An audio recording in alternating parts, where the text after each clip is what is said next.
here, I'm going to pick up my frost, and nothing technical. I'm just going to pull the yarn through, leaving a little tail like this, and I'm going to hold it at the back here, and I'm just going to carry on and work all of my stitches. Okay, it's not going to make a big deal with the appearance because it blends into the white of the stitches, and of course you can just take this tail all the way along, and again you cannot see it, and it blends in really, really nicely till you get to the end, and then we just work our way through like so. Okay, and that's the front of your work. So you can't see any of the colour changes, you can't tell where I've picked up yarn and dropped it, and when you look at the other side of the blanket, it is almost as good as the front. Now I'll leave this little tail here because I need to pick up one here, and this is where a few people have asked, you know, what do I do with the odd one square? Well, you do exactly the same. So now I'm on the back. Okay, I've got my bobbins floating, but obviously if they were getting on your nerves, you'd wrap them up and you just clip them. So what I'm going to do with this one, I'm going to do my 2 chains at the end, which don't class as a stitch, and I'm going to stitch along. So I've got 4 and I've got 5, so I need to stitch 9 stitches, but remembering that on the 9th stitch we don't complete it. 2, 3, 4, 5, 6, 7. Now what I do here, there's the 7th stitch. I've got this yarn here which I know I'm going to use along here. So all I do is I just lift it and I work the 8th stitch, and I just work it over the yarn. So I'm literally carrying the yarn behind. It doesn't matter about this here because it's actually really neat, and you can pull it slightly tighter. And then I get to my 9th stitch and I work it, but I don't finish it off. I just bring the bobbin to this side and I finish the stitch with the green. Now obviously it's 1 square. Okay, well I'm not going to chop off the white just for 1 square. So what I'll do is I'll just tuck that white behind that stitch, holding it fairly taut but not so much to pucker. I won't complete the green stitch, I'll just move the yarn to one side, I'll pick up the white and I'll complete the stitch. And then what I do is I got 5 more stitches to go. So what I'll do is I'll just stitch over the green, because again I can't see it because it's green and it matches the bottom row of colours, and I'll work my 5 white, 3, 4,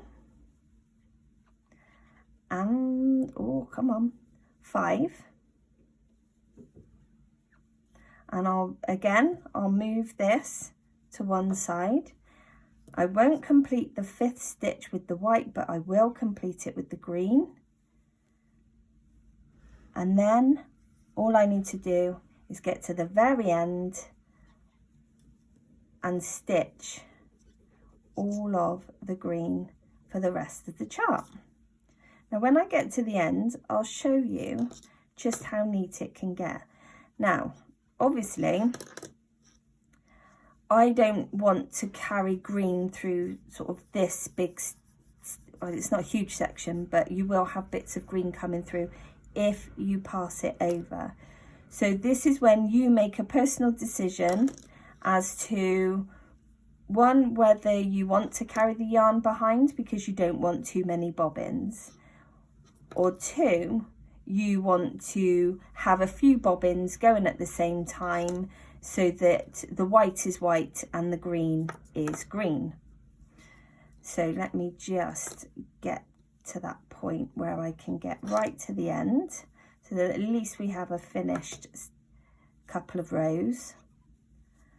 You can hear the bobbin just clacking around on the desk here, but here we go, we're nearly there.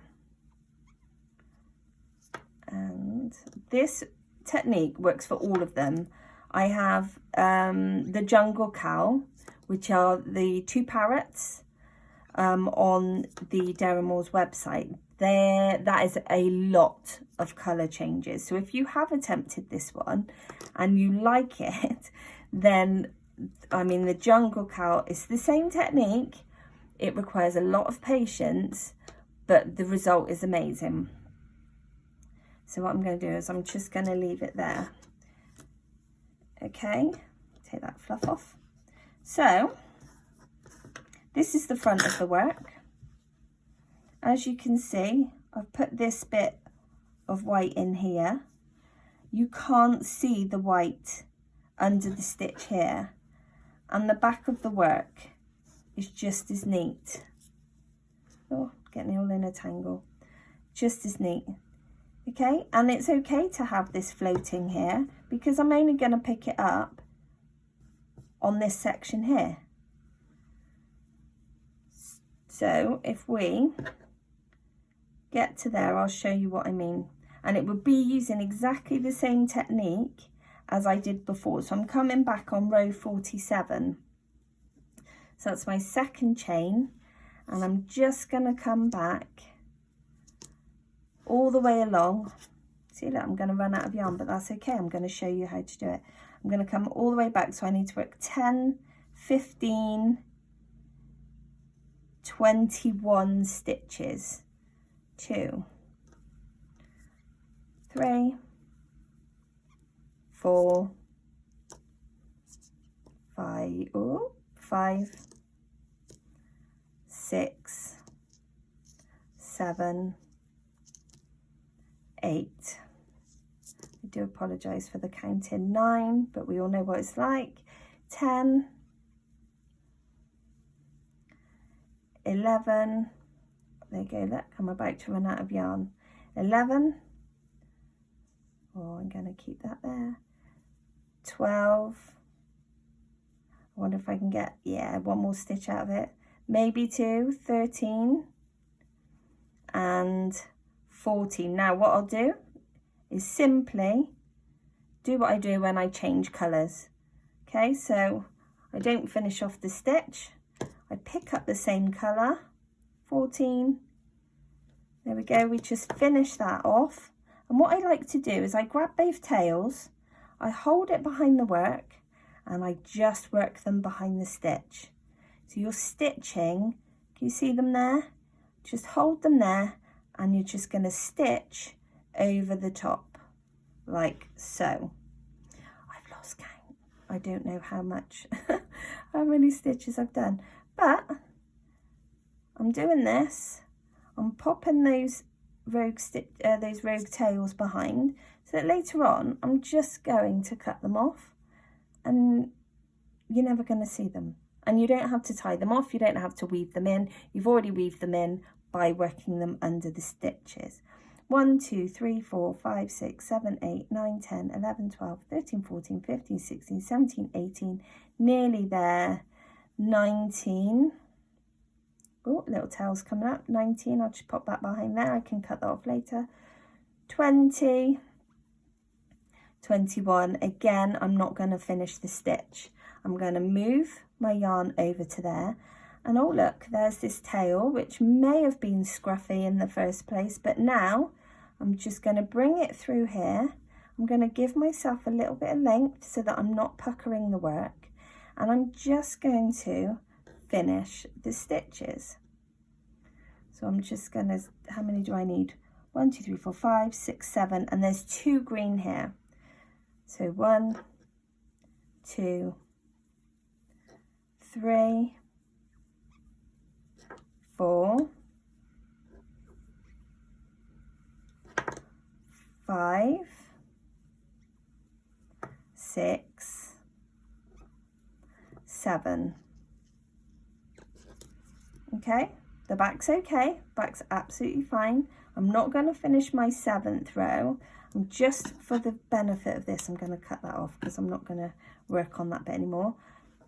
I've got 2 stitches in green, so I would pick up another bobbin that I'd previously wound and holding the tails behind, I would work 2 stitches, 1, 2.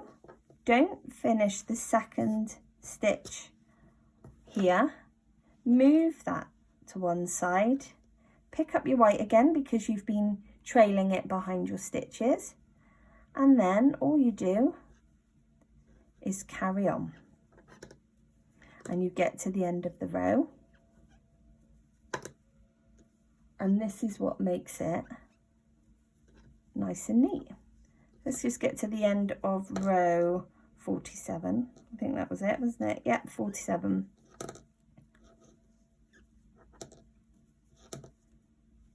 And then, sorry, my bobbins are clacking away again. What I'll do is at the end of this one, I will just tidy up my bobbins, clip them to my work so that you know just how it's supposed to look. Okay, so I'm going to wind this bobbin up. There's a song about that, I know it. And I'm going to pop it there, clip my bobbin, and likewise, this is great as well when you're putting a project down to pick up a bit later and you just think, right, I'm going to clip them all together. I don't know if you can hear the wind outside blowing a gale, literally. Okay, and there we have it. I'm going to cut that off because that was a bit I used earlier on. So working up to row 47 from row 43, this is what you've got.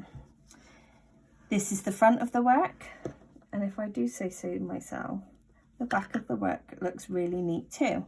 So what I'll show you is there's the little stitches that you've worked under your work, and all I do is I snip them off. I don't pull them tight just in case they pull through the front, but I would recommend doing this after you've blocked your blanket or the piece of work that you're doing. So you would pin them out using dress pins onto some foam blocks or towels or a mattress or something like that. You can either steam it or spritz it with a spray gun, wait till it's totally dry, and then take all the pins out, and then that is when you would cut off all of the ends. And there you go. And then the back of the blanket is almost as good as the front. I hope this has helped you. You know, questions pop up all the time, but this covers off changing colour, hiding those ends. I'm not going to say that you're not going to have any ends to weave in, because you will have a few. The stars, they work in exactly the same way as I showed you for this piece of green here. Take a length of the yellow, the citrine yarn, and you just finish off the stitch that you're working with. You work that stitch until the last yarn over, and then you pull through the black. You'll end up with 2 little tails of the yellow, and all I do is just knock them off at the back and sew them in behind, and that's it. I hope you find this helpful. I will think about other things that might come up and hopefully make some more videos about those. So thank you so much for watching, and I will see you soon.